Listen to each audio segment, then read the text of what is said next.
Hello everyone, welcome to పుల్మెరాస్ kitchen. ఈరోజు నేను మీకు చాలా సింపుల్ అండ్ టేస్టీ స్నాక్స్ చేసి చూపిస్తున్నానండి. ఇది ఇడ్లీ పిండితో పునుగులు చేస్తున్నాను. ఇది ఇడ్లీ పిండి అండి.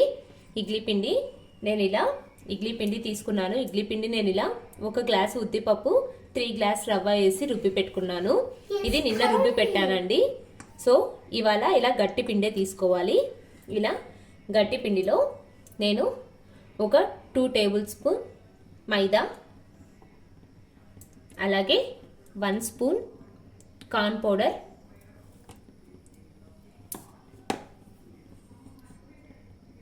ఒక 2 స్పూన్స్ బియ్యం పిండి అండి, రైస్ ఫ్లోర్, అలాగే సరిపడేంత సాల్ట్,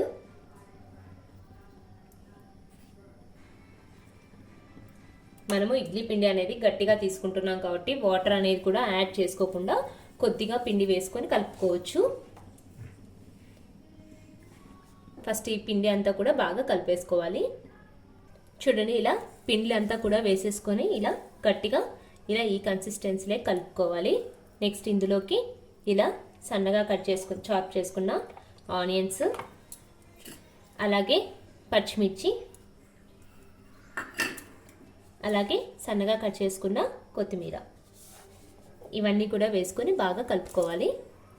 చూడండి, పిండి అనేది ఇలా మనము ఇలా బోండాలు వేసుకునే స్ట్రక్చర్లో ఇలా గట్టిగా కలుపుకోవాలి.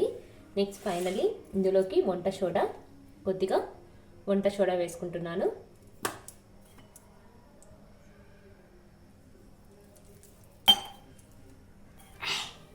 చూడండి, నెక్స్ట్ నేను ఇలా కడాయి పెట్టుకున్నాను. ఆయిల్ హీట్ అయ్యాక ఇందులోకి మనము ఆల్రెడీ కలిపి పెట్టుకున్న పిండిని ఇలా బోండాల్లాగా వేసేసుకోవడం.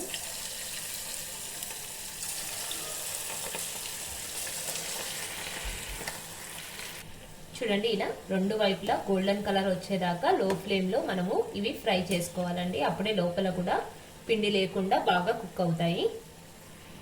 చూడండి, ఇలా మనము ఇడ్లీ పిండితో ఇలా బోండాలు అనేది కూడా పునుగుల్లాగా ఇలా వేసేసుకోవచ్చు. చాలా చాలా టేస్టీగా ఉంటాయండి ఈ పునుగులు.